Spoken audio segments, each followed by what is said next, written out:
चार प्रभु तुम्हारे अवतार कुछ भी हो अनजान बनाए राधे कसम तुम्हारी प्राण से प्यारा है प्राण से प्यारा है अवधपुरी का नाम बनाएंगे मंदिर बनाएंगे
बोलिए सियावर रामचंद्र की जय हो।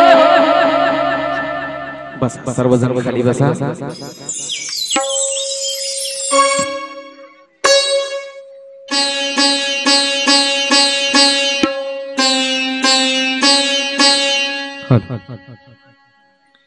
काय पाहत होतो आपण?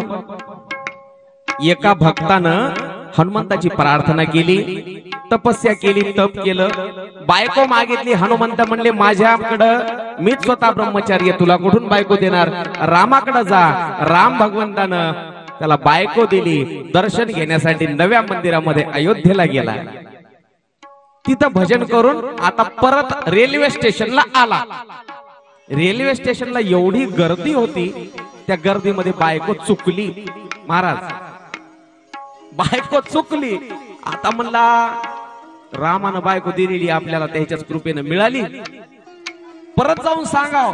गेले परत मंदिरामध्ये, देवा देवा बायको चुकली, कुठं गेली की? म्हणले आपलं काम नाही, आपण मिळवून देऊ शकतो पण शोधून नाही देऊ शकत. माझी ती हरवली होती, कोण दिली? हनुमंतानं. परत हनुमंताकडे ज्या दुकानात जे माल मिळते तिथं ते मागावं. रावणानं मागितलं ब्रह्मदेवाकडे अमर कर. म्हणले मीच अमर नाही, येडा आहेस का? तुला कुठून अमर करू? काहीतरी बदल करून माग. मला रावण म्हणजे माणसाला किरकोळ समजत होता. माणसामध्ये माकडामध्ये काय फरकच नाही म्हणत होता. नाचायचंच काम या फांदीवर त्या फांदीवर, माझं काय बिघडू शकत नाही. रावणाला अहंकार होता. वानराकडून आणि माणसाकडून, फक्त मला माणसाकडून आणि वानराकडून, नर आणि वानर दोघांकडूनच मरण पाहिजे. जगामध्ये तिसरं कोणी माझं बिघडू शकणार नाही. नर आणि वानर यांना रावण कमजोर समजत होता. नरामध्ये वानरामध्ये फरकच नाही म्हणलं. वा म्हणलं की नराचा वानर होतो. वा लावला की बस नराचा वानर होतो. बरोबर आहे? तथास्तु म्हटलं. नर आणि वानर फक्त दोनच रावणाचं काहीतरी बिघडू शकत होते. कुंभकर्णाचा नंबर आला. आता इंद्राला देवताला सगळ्या काळजी वाटू लागली. हे काय मागतय की? बरं झालं रावणानं इंद्रपद मागितलं नाही, स्वर्ग मागितला नाही. कुंभकर्णाचं ठरलेलंच होतं आपण इंद्रपद मागायचं. देवतानं ओळखलं आता काहीतरी केलं पाहिजे. लक्ष इकडं असलं पाहिजे कथेमध्ये. कुंभकर्णाचं ठरलेलंच होतं आपण इंद्रपद मागायचं. देवताला काळजी वाटू लागली देवायला. इंद्रानं सरस्वतीला सांगितलं माते तुम्ही काहीतरी करा, याच्या बुद्धीत फरक करा काहीतरी. सरस्वतीनं विचार केला याची आपण जीभ जड करून टाकू. कुंभकर्णाला मागायचं होतं इंद्रपद. जीभ एवढी जड झाली, एवढी जड जीभ केली. आपण म्हणत ना का लेकराला सुपारी खाऊ नकारले, ही जीभ जाड होती. जड झाली जीभ त्याची, चिटकली, लवकर उचललीत नाही. इंद्रपद म्हणायचं होतं त्याला, इंद्रपद. निद्रापद म्हणलं ते. एवढाच फरक झाला. बस ब्रह्मदेवानं तथास्तु म्हटलं. 6 महिने झोपून राहायचं ते. उठलं की जेवायचं आणि पुन्हा झोपायचं, झोपेतून पुन्हा उठलं की जेवायचं आणि पुन्हा झोपायचं. इंद्रपदाच्या ऐवजी त्यानं निद्रापद मागितलं. विभीषणाचा नंबर आला. माग विभीषणा काय पाहिजे? बस मला देवाची सेवा, देवाची भक्ती मिळावी. तथास्तु. तिघाला 3 वर दिले ब्रह्मदेवानं. ब्रह्मदेव निघून गेले. रावणाला वाटलं बस आता आपण अमर झालो. सगळीकडे रावणाचं राज्य आहे. अन्याय चालू केला प्रजेवर. स्वतःच्या भावाची संपत्ती हडप केली. कुबेर, धन कुबेराचे पृथ्वीवर जेवढं धन आहे त्यापैकी जवळपास 70-80% कुबेर, त्यापैकी जवळपास 70-80% कुबेराजवळ आहे.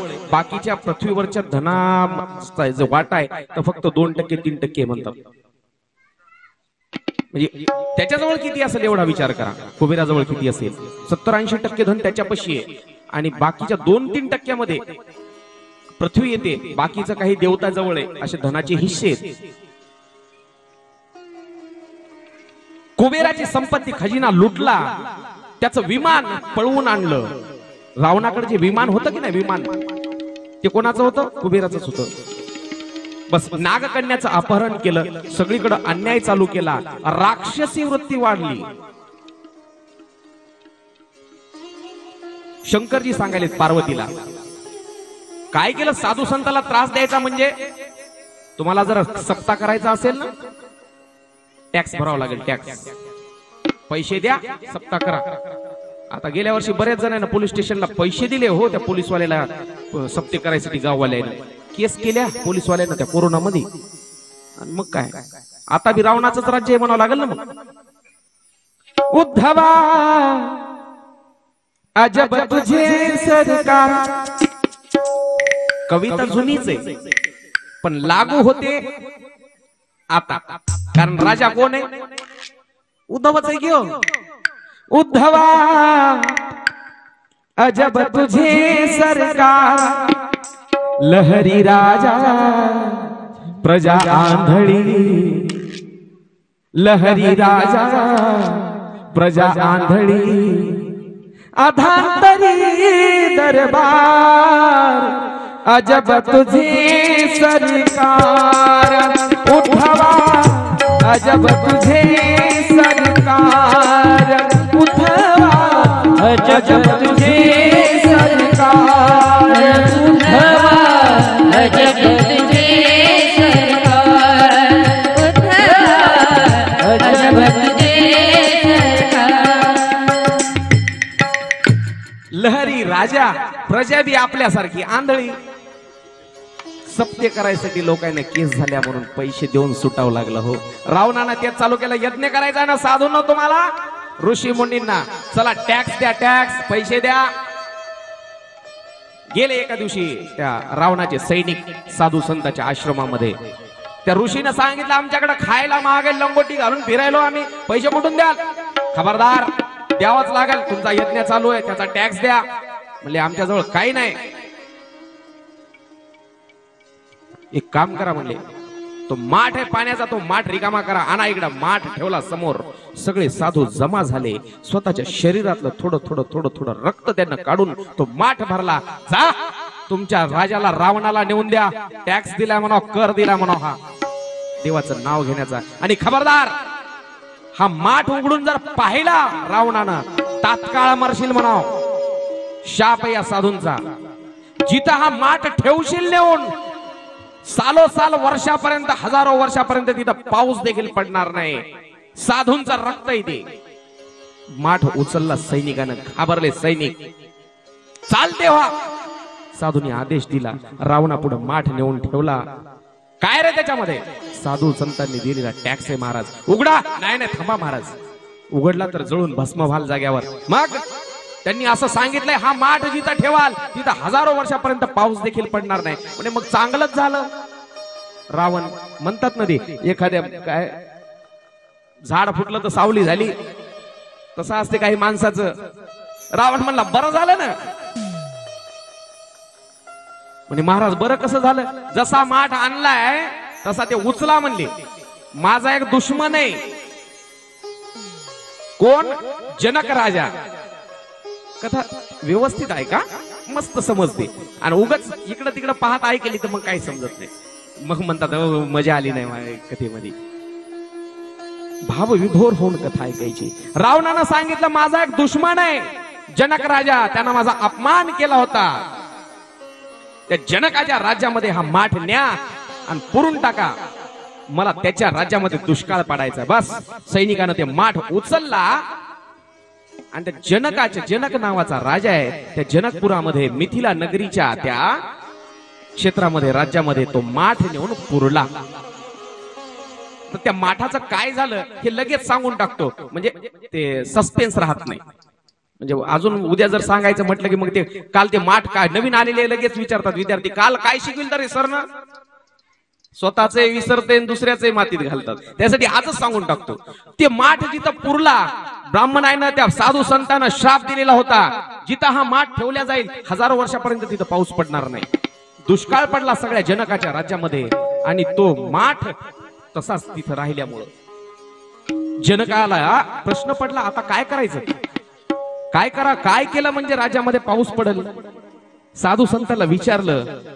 साधू संतालाच पुन्हा पुन्हा का विचारल्या जाते याच्या मागे कारण आहे.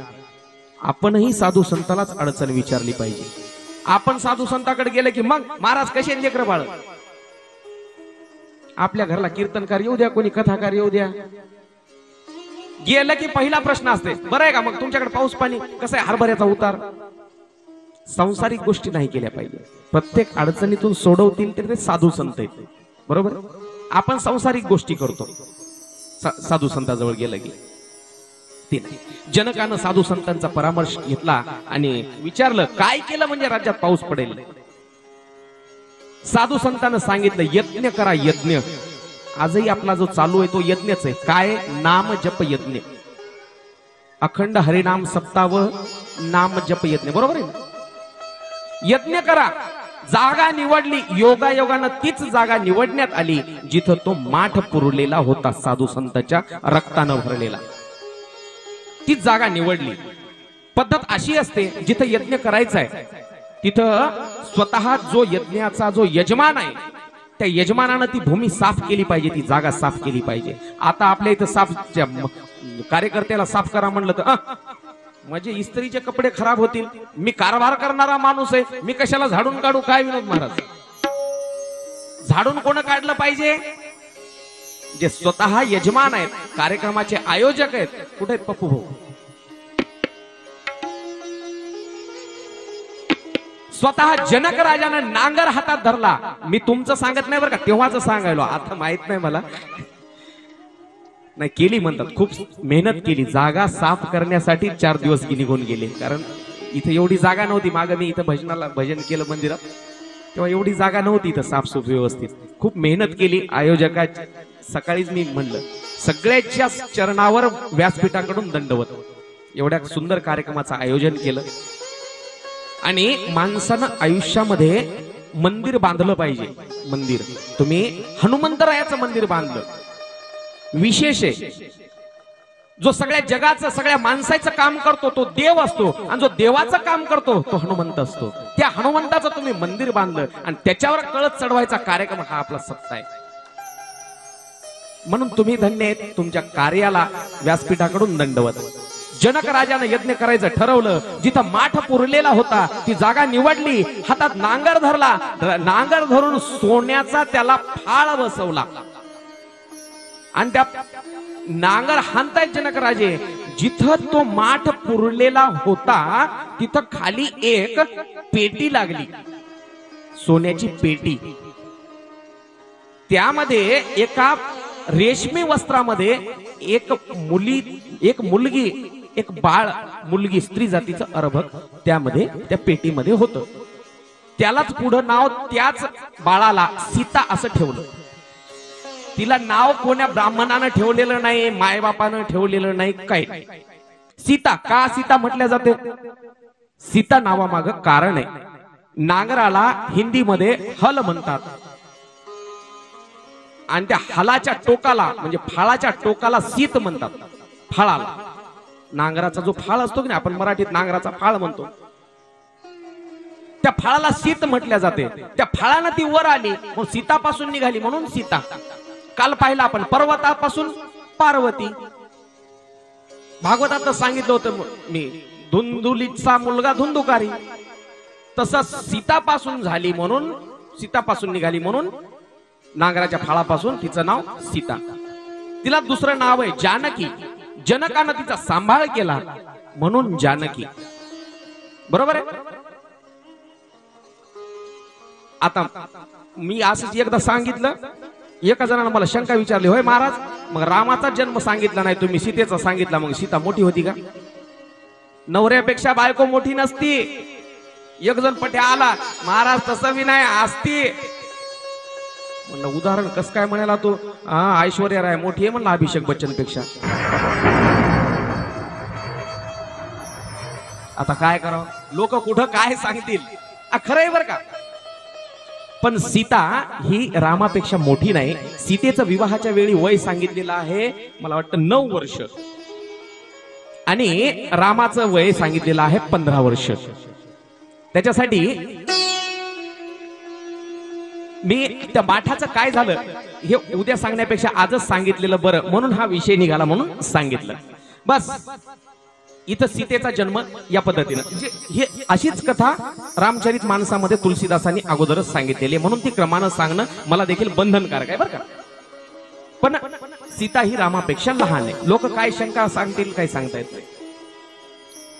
शंकर पार्वतीला कथा सांगायले, रावणानं सगळीकडे अत्याचार चालू केला, साधू संतापासून कर घेतला, नाम घेण्याचा, देवाचं नाव घेण्याचा, भावाचा खजिना लुटला, विमान लुटलं, नागकन्यांचं अपहरण केलं आणि सगळीकडे राक्षसी वृत्ती वाढू लागली. राक्षसी वृत्ती हा शब्द ऐकला आणि सीता पार्वतीनं प्रश्न केला, मालक राक्षस म्हणजे काय हो? राक्षस म्हणजे काय देवी, ऐकायचं तुला? 4 वाजत आलेत, लवकरात लवकर सांगण्याचा प्रयत्न करतो, ऐकून घे म्हटले. राक्षस कोणाला म्हणायचं?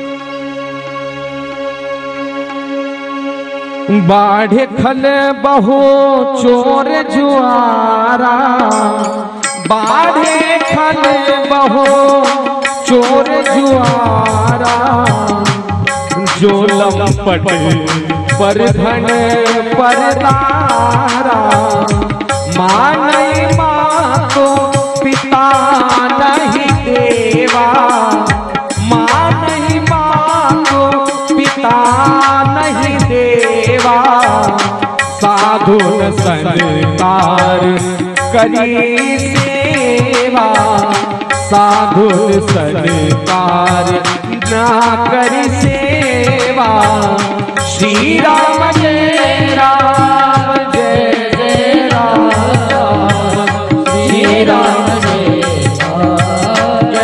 जय राम, श्री राम जय राम जय जय राम. बाडे ही बहु चोर जुआरा, जे चोरी करतात, जुवा खेळतात, त्यांना राक्षस म्हणावं. मी म्हणत नाही बर का, रामचरित मानस म्हणते. आता ती वृत्ती आता सगळीकडेच वाढली, म्हणून आपल्या इथं देखील कोण मला जाताना रस्त्यानं येताना अडवू नये. म्हणून सांगतोय रामचरित मानस म्हणते जे चोरी करतात, जे जुआ खेळतात त्यांना राक्षस म्हणावं. पुढे सांगितलेले जो लंपट परधन परदारा, परधन दुसऱ्याच्या धनावर, दुसऱ्याच्या संपत्तीवर ज्याचा डोळा असतो, परदारा परस्त्रीवर ज्याचा डोळा असतो त्यांना राक्षस म्हणावं. बाढे खलप बहु चोर जुआरा, जो लंपट परधन परदारा, मानई मातू पिता नाही देवा. जे मानत नाहीत कोणाला, मातू पिता नाही देवा, मातेला नाही, पित्याला नाही, बापाचं ऐकत नाही, माईचं ऐकत नाही, देवाचं ऐकत नाही, त्याला राक्षस म्हणावं. ते जाणे निशिचर प्राणी सब, त्या सगळ्या प्राण्याला निशाचर किंवा राक्षस म्हणावं असं शंकर सांगतायत पार्वतीला. आता हे गुण तेव्हाच होते असं नाही, आताही आहे. राक्षस म्हणजे मग आजही राक्षस आहेत का नाही हो? ते गुण आहेत ना आताही. अहो तेव्हा नुसतं राक्षसाचं नाव बदनाम होतं हो, राक्षस सुद्धा काही काही माणसापेक्षा चांगले होते. उदाहरण सांगतो, तुम्ही म्हणाल सांगा. सीतामाईला वनामध्ये ठेवलं, अशोक वनामध्ये, अशोक वाटिकेमध्ये. तिथं सीतेच्या सोबतीला एक राक्षसीन होती, राक्षसीन फार मोठी अशी बलाढ्य अवाढव्य. त्राटिका तिचं नाव, त्रिजटा तिचं नाव, त्रिजटा. एवढी करुणामयी होती ती. सीतामाई तिच्या जवळ रडायची. सीतामाई रडत विचारायची, सांगव त्रिजटे सखिये ऐसी मात, भेटी देतील का येती रघुनाथ.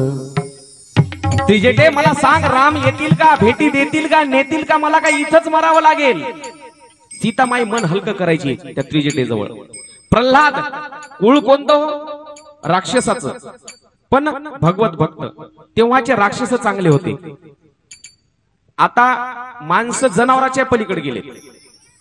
तुम्ही म्हणाल व्यासपीठावरून महाराज बोलतायत म्हणजे काही नाही बोलत, जनावराच्या पलीकडे कसे.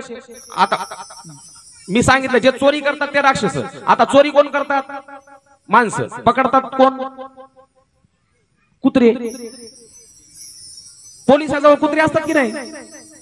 चोऱ्या कोण करतात, माणसं. पकडतात कुत्रे. मग माणसं बरे का कुत्रे बरे? माणसापेक्षा चांगले इमानदार कुत्रे बरे, जनावर बरे हो. असं कधी ऐकलं का एका लांडग्यानं लांडग्याचा खून केला? माणसं करायला का नाही? एखाद्या वाघानं वाघाला खाल्लेलं पाहिलं का कधी? वाघानं वाघाला खाल्लेलं पाहिलं का? माणसं जीव मारून खायलेत का नाही? या कोरोनामध्ये तर महाराज बऱ्याच जणांना माळी काढल्या हो, जे आधातर मधातर माळकरी झालते का काय, तर इम्युनिटी वाढती म्हणे. लोक काय ना माळकरी दुकानदारांना मधात ते पांढरे फ्रीज भरून भरून ठेवले सगळे. काय तर इम्युनिटी वाढते. मांसाहार चालू केला, अंडी खायला चालू केलं, इम्युनिटी वाढते. माणूस इम्युनिटी वाढवायच्या नादामध्ये पाप करायला लागला. पाप माणसानं कशाला, जगात कोणाच्या बापाला भ्यायची गरज नाही. जर माणसानं पाप नाही केलं तर. पाप करू नये, कर नाही त्याला डर कशाची. पाप करू नये, पापाला भिलं पाहिजे. एक तिनके के जैसा बिखर जाएगा, एक तिनके के जैसा बिखर जाएगा, पाप करते हो जिस जिंदगी के लिए, एक तिनके के जैसा बिखर जाएगा, पाप करते हो जिस जिंदगी के लिए, शाम होते ही सूरज ये ढल जाएगा, शाम होते ही सूरज ये ढल जाएगा, ऐसा नियम बना है सभी के लिए, एक तिनके के जैसा बिखर जाएगा.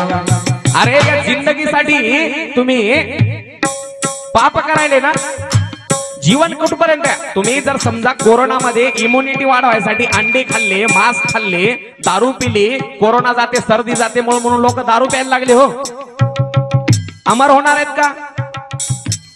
एक तिनके के जैसा बिखर जाएगा, पाप करते हो जिस जिंदगी के लिए, शाम होते ही सूरज ढल जाएगा, ऐसा नियम बना है सभी के लिए. सूर्य उगवलाय ना, संध्याकाळ होणारच आहे.